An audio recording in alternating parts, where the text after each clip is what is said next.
Having a civilized dialogue with someone who has different political leanings from your own can be difficult, but it could save your life and it could save the country.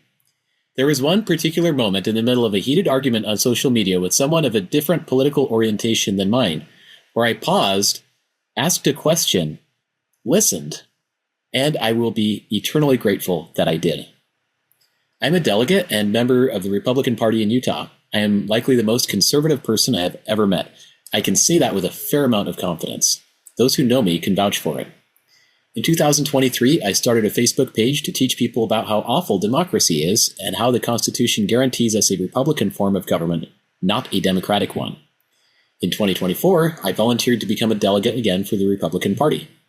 A delegate is someone elected by his neighbors to represent them in a subsequent election.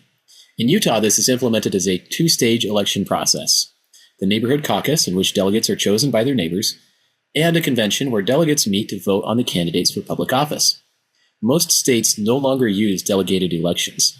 My state, Utah, is one of less than a handful that still have them in some form. This is important because a delegated election is another term for a Republican election. Most voters in the United States aren't familiar with Republican elections because most states haven't used them in over 100 years. So I'll explain a little bit of how they work. Delegates, as I said earlier, are elected by their neighbors, and the delegates vote on the political candidates. Delegates, as a rule, have more time and opportunity to get to know the candidates personally and even get their own questions answered by them directly.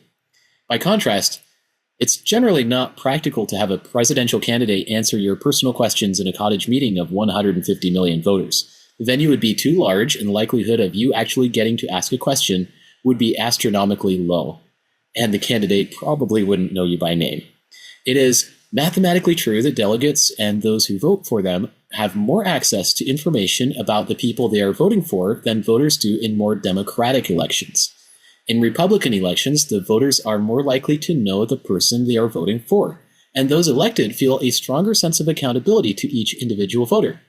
For these reasons, I had always assumed that Republican or delegated elections were superior to Democratic elections. Hence my Facebook page and messaging that Republicanism was the way to go. However, Democratic elections have both strengths and weaknesses that are not shared by Republican elections. Republican elections are different from Democratic elections. Most American voters are familiar with more democratic types of elections, such as direct primaries and general elections, which use a popular vote to decide the outcome. This is used in almost every election in the United States. Now, before you go splitting hairs, yes, it is true that in theory a pure democracy has no elected officials and the people themselves vote on every decision of the government. Few societies have ever fully fit the description of a purely democratic government, so I'm using the term in the slightly looser sense of using a popular election to elect representatives who then make the decisions. You could think of election methods as being on a spectrum or scale, where the number of representatives in government changes as you move along the scale. With everyone making decisions on the pure democracy extreme, and with only one person, or maybe even no people, making the decisions on the other extreme, which would correspond to a monarchy or a dictatorship. You can read more about this spectrum of representation in Federalist Number 10. The extremes on this scale risk inefficiency and tyranny. A centrally managed government is inefficient because there is no way that a single decision maker can take all the relevant information into account regarding local matters and decisions that affect everybody. A pure democracy is also inefficient because everyone has to get involved every time there is a decision that needs to be made. Both forms present a very real risk of tyranny, either of the majority or of an individual. Practical democracies and republics compromise between these two extremes by having some elected representatives in the case of a democracy and intermediate representatives in the case of a republic, who enable the total number of people being represented by a single representative to increase. Republics are slightly more like a monarchy, but certainly not having all the disadvantages of one, while practical democracies are slightly more like rule by the masses, but without all of its disadvantages. The way I think of the difference between Democratic and Republican elections is that Democratic elections are public elections, public meaning of the people, or popular, while Republican elections are doubly popular, in that the candidates choose people who then choose the candidates, hence republic. It took me having an argument, I'm going to call it a conversation, with a decidedly far more Democrat-leaning individual for me to realize what potential strengths democracy has to offer. I had not considered them before. I did not know they existed. So here I was in an online forum championing my cause, stating that since the Constitution guarantees a Republican form of government to all the states, that therefore every election ought to fit the description of what I considered to be a Republican, that is, a delegated election, much like the caucus convention system of Utah that I was familiar with. He insisted that I was wrong. How could I be wrong? The Constitution itself mandates Republican elections. I didn't see any room for exceptions. Okay, he's done. He's just dense and probably dishonest too. This is what I was tempted to think. He was just denying the plain meanings of words. He couldn't be right, and I couldn't be wrong. But I took a moment to reconsider. I knew that my argument for Republican government was airtight, but since I had my own experiences being curious and learning world-shattering things about what our Constitution has to say about elections, and more importantly because the prophet Russell M. Nelson has repeatedly emphasized being a peacemaker, in a moment of grace that was given to me, I decided to turn my annoyance into curiosity. I asked him what justified his claim that not all elections should be Republican ones.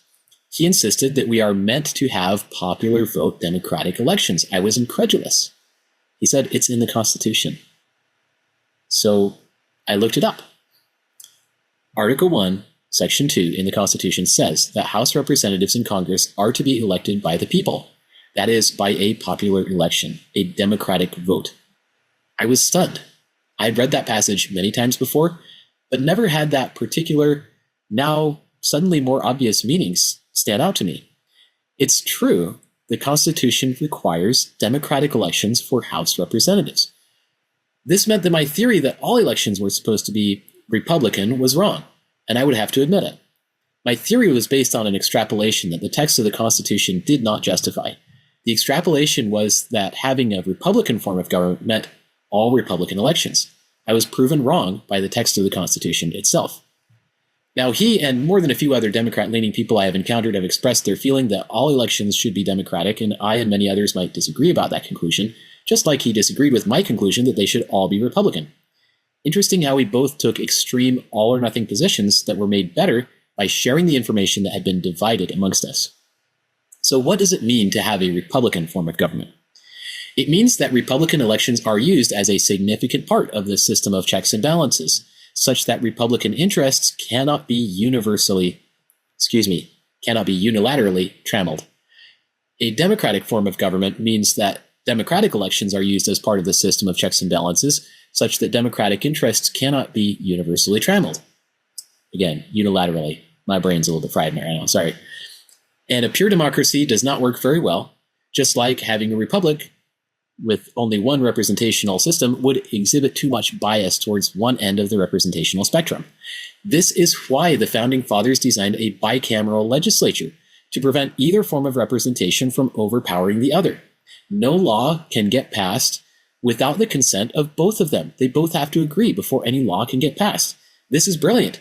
You have to get the Democrats, lowercase d, and the ultra-Republicans in the Senate, lowercase r, to agree. And neither one of them can just make decisions without the consent of the other. This is an actual check on the government. It's brilliant. So in very technical and precise terms, the United States of America is, in fact, both a republic and a democracy. It implements both systems to act as a mutual check on the government. Collectively, we could call it a democratic republic, a republican democracy, a republic by itself, or a democracy.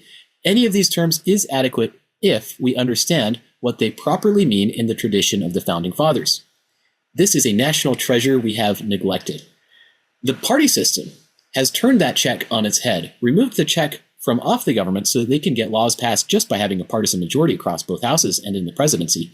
It has placed that check on the people by creating discord and contention between Republicans and Democrats. That entire contest is totally fictitious, it's made up, and it's fake. It's actually displacing real, legitimate, bona fide election methods that were originally in the Constitution but have since been homogenized and consolidated and erased so that no checks remain on the government, and now the check is on we the people. This is completely backwards from how it should be. None of this is authorized by the Constitution or the ethics of the framers who wrote it. Nothing in the Constitution actually authorizes parties to have power over us. They're not empowered by the Constitution, which is why the parties have spent their efforts undermining the Constitution. Did you know, for example, that practically none of our elections today are Republican? You'll want to watch this video for the proof. When I use the terms Republican and Democratic in referring to election methods and systems of government, I am not referring to the parties, which have capital D and capital R. Do you see how diabolically the parties were named? They were designed to replace the actual Republican and Democratic election methods mandated in the Constitution, while consoling ourselves that we still had a check on government, when in reality, they were always conspiring together and get along very well behind closed doors. That last part is a literal quote from my fake Republican senator. In total, there are no fewer than 3 different election methods spelled out in the Constitution for different offices: Republican, Democratic, and ultra-Republican for the offices of President and Vice President, Senators, and House Representatives. I refer to these as the red, white, and blue election methods. By the inclusion of an ultra-conservative method for the Senate, the Constitution is in fact biased towards republicanism more than democracy, but democracy actually does play an important part.